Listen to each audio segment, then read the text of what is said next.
जय श्री कृष्णा। राधे राधे। आज मैं आपको विनायक जी की कहानी सुनाती हूँ जो बहुत प्रचलित है।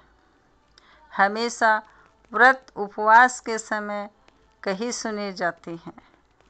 विनायक कथा के रूप में इसे ज़्यादा जाना जाता है। एक बार गणेश जी ने पृथ्वी के मनुष्यों की परीक्षा लेने का विचार किया।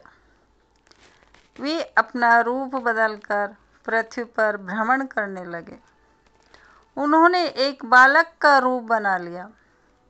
एक हाथ में एक चम्मच में दूध ले लिया और दूसरे हाथ में चुटकी चावल ले लिए और गली गली घूमने लगे।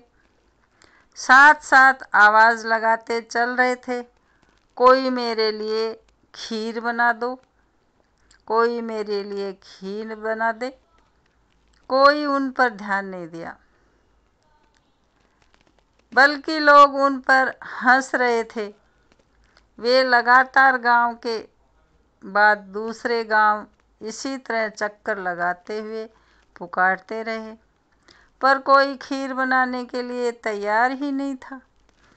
सुबह से शाम हो गई। गणेश जी लगातार घूमते रहे। एक बुढ़िया माई थी। शाम के वक्त अपनी झोपड़ी के बाहर बैठी हुई थी। तभी गणेश जी वहाँ से पुकारते हुए निकले, कोई मेरी खीर बना दे, कोई मेरी खीर बना दे। बुढ़िया बहुत कोमल हृदय वाली स्त्री थी। उसने कहा, बेटा मैं तेरी खीर बना देती हूँ। गणेश जी ने कहा, माई अपने घर में से दूध और चावल लेने के लिए बर्तन ले आओ। बुढ़िया घर एक कटोरी लेकर जब झोपड़ी बाहर आई तो गणेश जी ने कहा, अपने घर का सबसे बड़ा बर्तन लेकर आओ। बुढ़िया को थोड़ी झुंझलाहट हुई, पर उसने कहा, बच्चे का मन रख लेती हूँ, और अंदर जाकर वह अपने घर सबसे बड़ा पतीला लेकर बाहर आ गई। गणेश जी ने चम्मच में से दूध पतीले में उड़ेलना शुरू किया। तब बुढ़िया के आश्चर्य की सीमा न रही। अब उसने देखा दूध से पूरा पतीला भर गया। एक के बाद एक वह बर्तन झोपड़ी बाहर लाती गई और उसमें गणेश जी दूध भरते चले गए।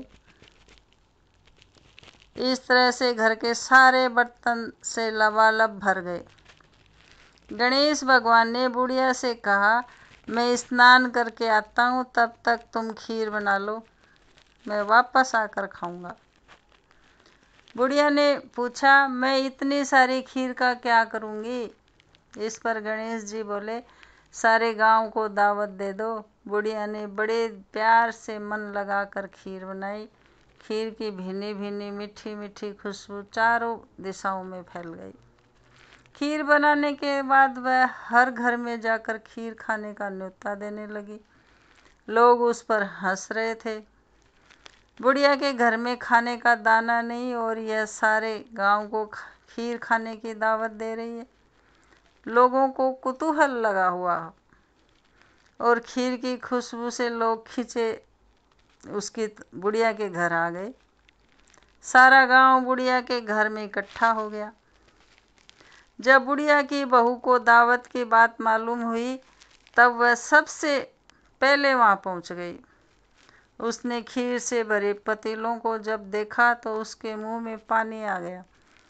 उसे बड़ी जोर से भूख लगी। उसने एक कटोरी में खीर निकाली और दरवाजे के पीछे बैठकर खाने की तैयारी करने लगी। इसी बीच एक छींटा गिर गया और गणेश जी को भोग लग गया और वो प्रसन्न हो गए। अब पूरे गांव को खाने की दावत देकर बुढ़िया वापस अपने घर आई तो उसने देखा बालक वापस आ गया था।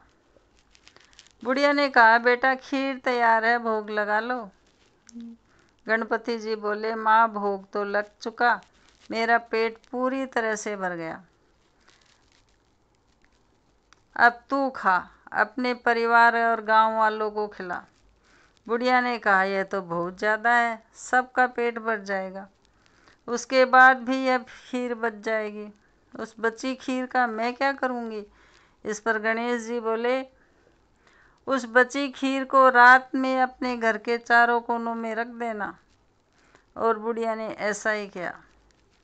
जब सारा गांव जी भर कर खा चुका था तब भी ढेर सारी खीर बच गई। उसके पात्रों को अपने घर के चारों तरफ रख दिए। सुबह उठकर उसने क्या देखा, पतीले में खीर के स्थान पर हीरे, जवाहर और मोती भरे हुए हैं।